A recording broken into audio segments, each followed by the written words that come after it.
Well, let's see here. I might not be Morgan Freeman, but this is...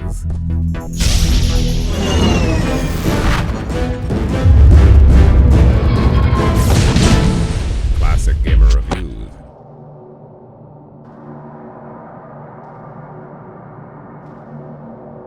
Open your eyes. Wake up, Link. I mean, Chris. Sorry.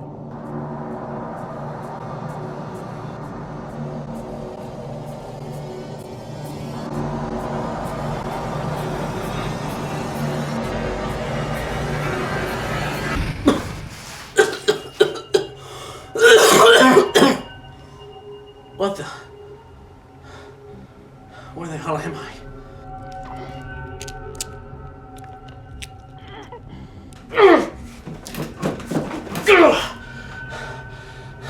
Hello? Is anyone there? Hey, whoever you are, this isn't funny. You're finally awake. It's only been like, what, 3 years? Who's there? Show yourself.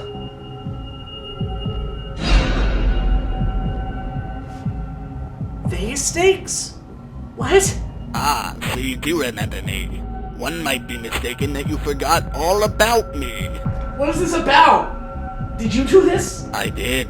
Why? I used to love playing you. Used to, but you forgot me. Put me in a box in the attic, all because your younger brother broke me open looking for money just because I was a gambling video game. Yeah, that was weird. For years, I sat in the attic above your old room, having to listen to you review other games and have fun with them, all the while ignoring me. The last straw was when you bought a replacement Vegas stakes. It was then that I swore revenge. That was a lifetime ago, though. It was my life, though. It wasn't until you finally moved out of your parents' house that my plan was set into motion. Once you brought me here, the rest was easy.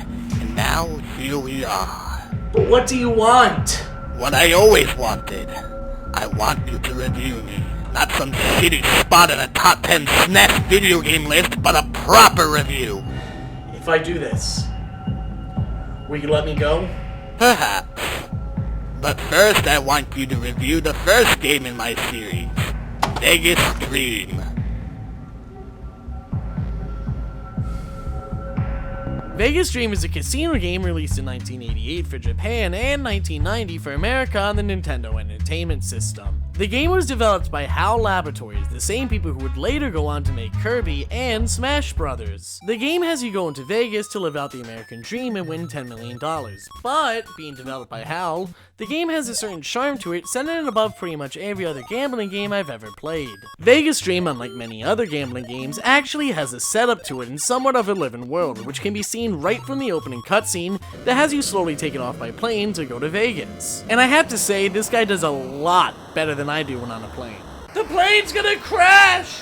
Once you arrive, you pick your name. I chose Mr. Fart with a PH because I'm fancy, and set off to play one of the 4 main games. Blackjack, Roulette, or as some people call it roulette, the slot machines, or Keno. From there, you're allowed to freely play the games in any order you want, forever how long you want, spending any amount you so choose. The main games, while fun, aren't the most skill-based and either rely on luck or pure guessing. There's no way I can lose if I pick everything! With Blackjack being the main exception, but it's hard to complain when luck is a big part of what gambling is all about. The appeal of these games lasts just long enough for the main gimmick of the game to show up. The interactions between you and the guests. This, in my opinion, is what sets the game above most other gambling games. Between rounds of games, you may be approached by a random stranger who either needs help, just wants to go out with you, or have a business venture for you, just to name a few. The amount of creativity and fun in these segments is great, and you never really can tell what's gonna happen next. At one point, Helen Bonham Carter came over to me right after I won a bunch of money. She invited me out for drinks, I said yes, and later she professed her love for me and we got married. All of this resulted in marriage fraud and me losing $200. All things considered though, I probably got to sleep with her though, so for $200, not that bad. Another time, a black dude came up to me and asked for $5, which I gave him, and afterwards the casino issued an apology to me and rewarded me with $500. Why, I have no clue, but presumably it was because a black dude came up to me in the casino and that's I'm not gonna lie, pretty racist on the game's part. Although I have to say my favorite interaction was when a man told me I had a phone call waiting for me, and on my way there a chandelier fell on my head and I had to be the one to pay for the hospital bill, which was $200. That's some good healthcare. While some of these amounts of money you gain or lose can seem small, in the beginning game they can help out a lot and can be well worth the risk as they can add up to substantial amounts of money. Certain guests may even ask you to play unique spins on games such as high or low at the Keno table, which has the potential to gain you a lot of money. However, as you progress towards the end of the game, it's best to just tell people to go away because the potential for loss is much greater than the potential in profit, with some losses being painfully high. If you lose all your money, you're given one free roll at the slots in order to make some money and continue playing, otherwise it's back home you go. Though, how you pay for that trip home is beyond me. The random encounters and the spacing of them is done so well that the game never really feels boring. And that's not to say you won't be having fun though when you're not doing them, however, as the 4-base games are fun and have fantastic presentation, especially when compared to the other gambling games on the NES. Oh my god, this is so boring!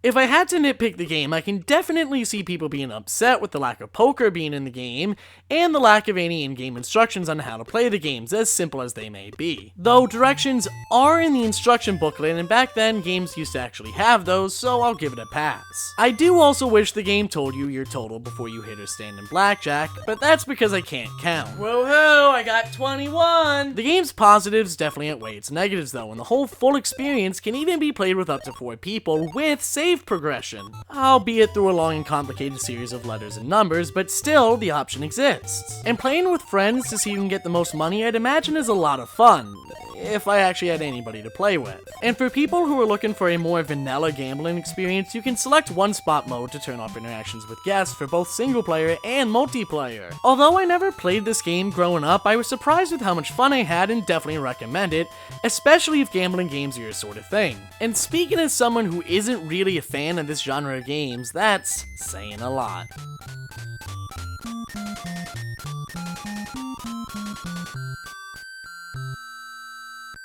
There, that good enough for you?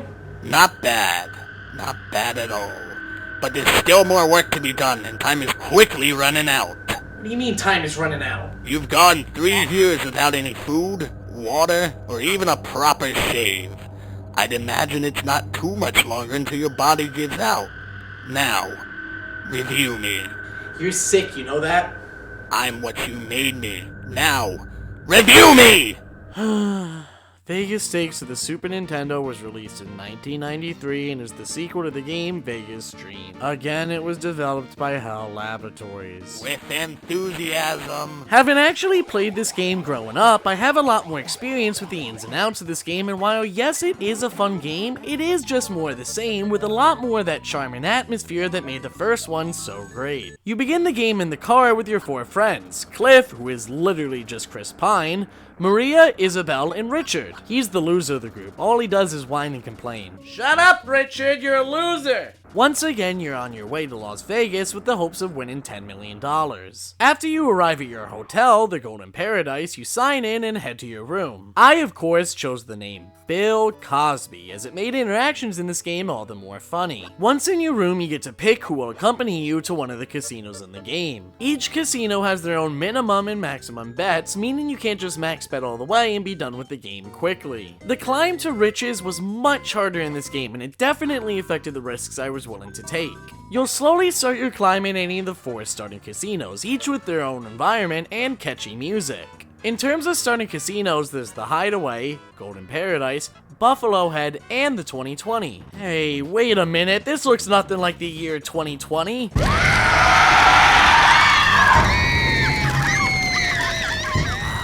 There we go, that's more realistic.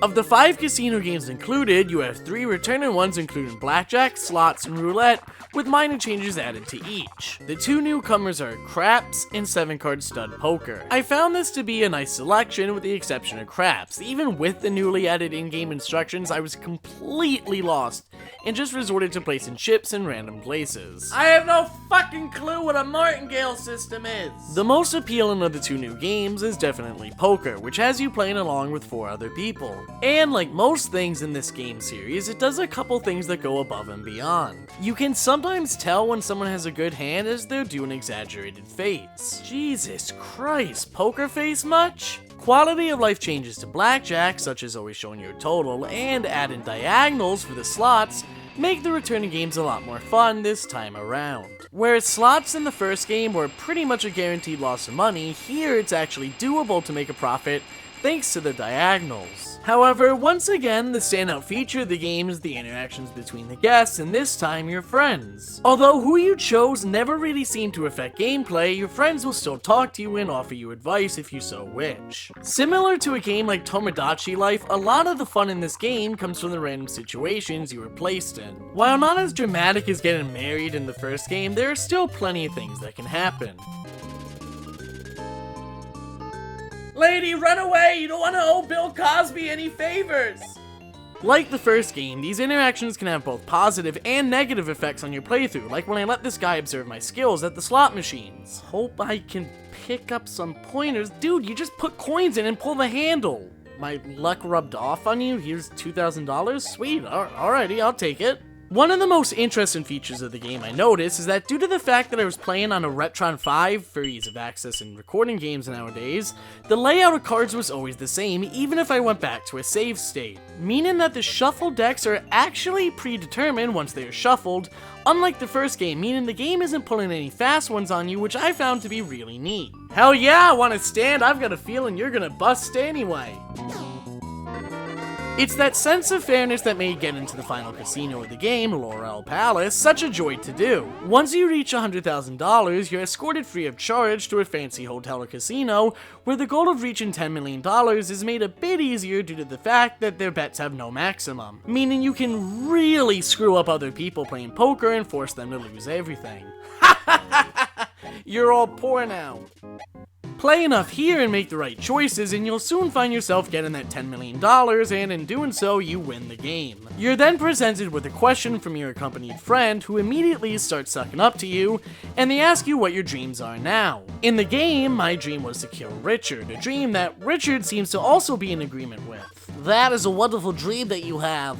But, seeing as how I played as Bill Cosby, I made my dream leave in prison. The game then rolls its credits and tells you that you achieved your dream. Oh god. Oh god, no! Ending one, in my opinion, is a pretty fun game. Multiplayer is also back, but it's arguably a weaker addition this time around. Gone is the option for interaction in multiplayer, and you can't play poker. But, seeing as how you could easily screen peek in that game, it's understandable why. Most of this game is more the same, and it doesn't honestly do too much different from the first game. But I mean, once again, look at its competition. The other biggest casino game on the SNES, and the only other one to come out in America even, was Super Caesar's Palace. And although that has more games on it, I mean, just look at it. This is unrelated to the game, I just have gambling debts. It lacks the spark of creativity and atmosphere that make video games enjoyable and an alternative for doing the real thing in life. Vegas Stakes overall is a really well put together game that does what made the first game so great and just rolls with it. And the end result, I'd say, is an ace.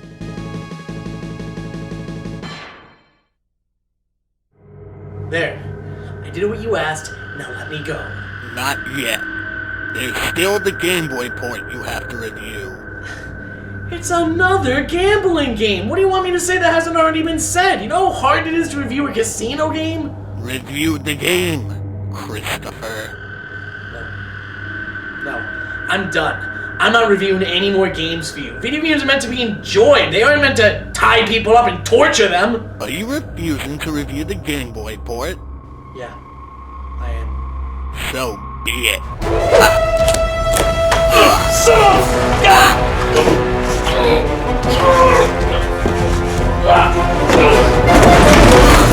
What are you gonna do with me? You wouldn't kill one of your childhood games, would you? I would certainly like to, but I can't. I won't. Then I ask you again, what will you do with me? My name is Chris Jewett, and I review video games. My absence and neglect for video games these past few years has left me with a scar I don't know I'll ever heal from. But one thing's for sure, no longer will I sit in the shadows. No longer will I watch other YouTubers without contributing content of my own. Because I'm Chris, I'm back, and this is Classic Gamer Reviews. Hey, my name's Chris Jewett, and thanks for watching. I know it's been a long time, but please note that I'm never really done making videos, and while I do plan on making more very soon, know that you can always check for updates on the newly decked out Facebook page by clicking the link below. There I take suggestions and answer questions. You can also help by supporting me on Patreon. More importantly though, if you want your own Morgan Freeman impression, like in the intro, check out Jason Stevens' website in the description below. Also check out Freddy Sal Animations. He's the guy who made my intro and he makes some pretty good content. Also a huge thanks to GameSack for their cameo in the beginning of this video. Those guys are hilarious and you should definitely check their channel out. Okay, that's all I got, bye! Wake up, Link. I mean, Chris. Sorry.